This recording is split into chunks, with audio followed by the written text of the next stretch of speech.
one thing I remember with my son, who is he's quite disagreeable by temperament, which is actually a good thing as far as I'm concerned, although it brings its own challenges. And so with my daughter, when she was misbehaving, she was pretty agreeable. And you know, if she was misbehaving, I could basically just look at her and then she'd quit, you know. But my son, it was like, that was just nothing. You're looking at me? It's like, no, that's just not going to go anywhere, man. And so then I'd like tell him to stop, and that really wasn't having much of an effect either. He'd just sort of maybe laugh or run away or whatever. I mean, he was a tough little rat. And you know, what I would do with him is he would be doing something and I'd interfere and he'd get upset and, you know, angry, and so then I'd get him to sit on the steps, and I told him, and this is when he was about 2, I said, look, you're going to sit on the steps, that's time out, you're going to sit on the steps until you've got control of yourself and you can come back and play the family game again. I basically said, be a civilized human being and then you're welcome again. And so he'd sit on the steps, and it was so interesting to watch because he was just enraged. He'd sit there, like, have you ever seen a 2-year-old have a temper tantrum? It's really quite the bloody phenomena. If you ever saw an adult do that, you'd call 911 right away. It's like, oh my God. And I've seen adults do that, you know, because people say with borderline personality disorder will have temper tantrums, and it's like, man, you want to be about 30 feet away from that person, that's for sure. It's really, but in kids it's like, well, first of all, they're only this long, so how much trouble can they really cause? But it's like, you know, they're just completely gone. They're like on the floor, their face is red, they're just furious, like way more furious than you ever get if you're even vaguely socialized. They're just outraged, and they're kicking and hitting the ground, and like, it's like a little epileptic fit of anger, you know. They're completely controlled by their rage. And we took care of one kid for a while who, he was actually a pushover, that kid. You could get him to behave by, you know, kind of shaking your finger at him, but his mother thought he was really tough because he had her figured out. And one of the things he would do is have a temper tantrum, and during the temper tantrum he would hold his bloody breath until he turned blue. It's like, try that, like, you know, that's your homework. Go home and have a temper tantrum, and while you're doing it, hold your breath until you actually turn blue. It's like, you won't be able to do it. You don't have the willpower of a 2-year-old, that's for sure. That little varmint, man, he'd just have a fit, then he'd hold his breath, and then he'd turn blue. It was like, wow, that's amazing.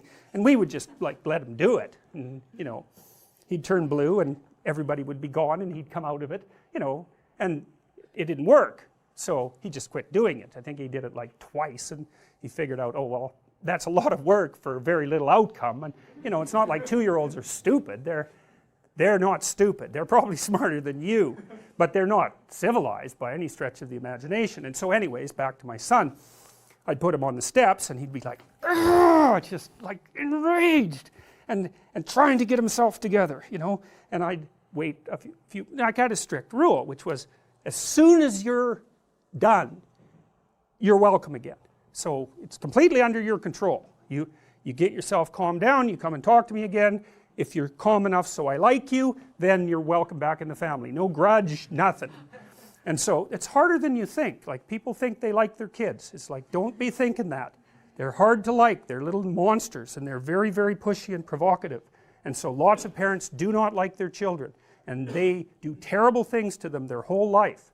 So it's no joke, and it's very common. And you know, that was Freud's observation, fundamental observation, that a lot of psychopathology is rooted in the family, and you can be sure of that.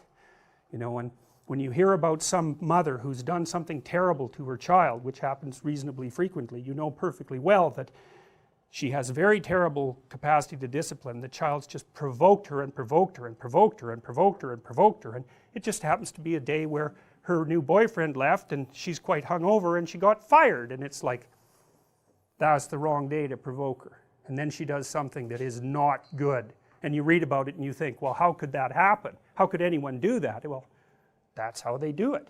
And so, and kids are very provocative, just like little chimps. Chimps will, the adolescents will like throw little pebbles and sticks at the sleeping larger males and bug them. And that teasing, which it is, that teasing turns into full-fledged dominance challenge behavior once the adolescent males get big enough to do it. And so when you're being provoked by a child, which they provoke you all the time, they're trying to figure out, well, just where are you exactly? What happens if I do this? What happens if I do this? You know, and how else are they going to figure it out?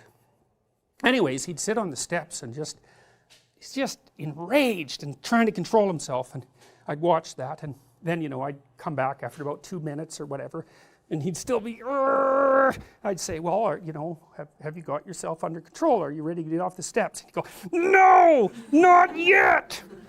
And then, you know, he'd get himself under control, and then he'd come back, and, you know, he'd be contrite, and then I would like him right away, you know. You got to watch that, you know, because you don't like being dominated by a 2-year-old. No one does. And so if the child hasn't mastered himself and started to act in accordance with the prevailing social norms, you won't like them. Well, you think, oh yeah, I will, because, you know, I'm a good person. It's like, no, you won't, and no, you're not a good person, so don't be thinking about that at all. It's just not true. So when he was contrite, then he'd come, and then, you know, we'd just go on like nothing had happened, because that's what you want to do, right? As soon as you get compliance, especially if the compliance is in the best interest of the child, you want to reward it instantly, right? That's the right thing to do, because so then, and you could just see him gaining control over himself. And so really what was happening is in his mind, in his brain, we'll say, there was a war between the psyche, the ego, that was starting to become integrated, you know, and starting to become a continuous person, an identity. And it's fragile in 2-year-olds, and it can be disrupted all the time, and it is. That's why they're so hyper emotional. It's fragile, that little ego, and it doesn't have a lot of power. And so what you want to do is reward it when it wins. You know, it's when he gets control over the underlying motivations. You want to say, hey, good work, man, good work, kid, you did it, you know, you got yourself under control, way to be. And the kid's really happy about that, because it's actually not that much fun to have a temper tantrum. It's exhausting, you know, it takes you over. Question? Yeah, can you give an example of what you would reward him with? Oh, just pat on the head, or, you know, that's good, or kind word, you know, or whatever. Notice it. Yeah, notice it, pay attention, that's it, pay attention. And that's it's a great thing to know with people, like in your relationships. Here's the key to a good relationship. It's not the only one, but watch your person carefully, carefully, carefully. And whenever they do something that you would like them to do more of, tell them that that was really good, and mean it. And it's not manipulative, because if it's manipulative, it won't work. It's like you have to say, wow, I'm so glad you did that, and you have to be precise. Here's what you just did that I thought was great, and oh boy, that's so nice that you noticed, I can't believe that you noticed. It's like, you know, you do that 20 times and the person will be like the rat that's just pushing the lever for cocaine, you know. So, but no, I'm serious. Skinner established this. B.F. Skinner noticed this a long time ago. Reward is intensely useful in terms of modifying behavior, but the problem is that it's really hard to notice when things are going right, because you're kind of primed to notice when things are going wrong, and so you use threat and punishment more often as agents of shaping the people that you're around, because, you know, when everything's going right, it's like, what are you going to say? Everything's going right. It turns to zero. You just assume it, and that's not good. That's not good. You want to pay attention, and if your person, your children, your wife, your whoever, your mother, your sister, if you want to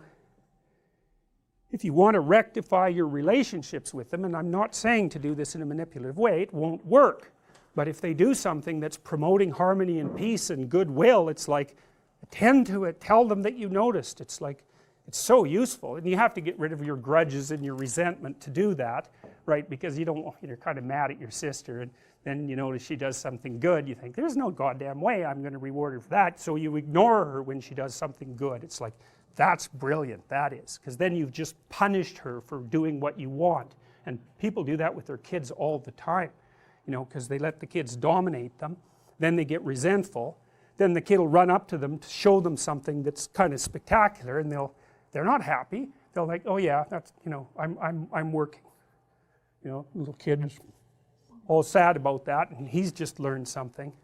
So, and it's not perhaps what you want him to learn, and so you have to keep your relationship with your children pristine, and that means that you can't hold a grudge or resent them, and that means that you have to help them learn how to behave so that you like them, and that way if you like them and you're kind of sensible, and maybe your partner also likes them, so you know you got a consensus going there, there's a reasonable possibility that other people will actually like them too, including other children, and then the world will open up to them.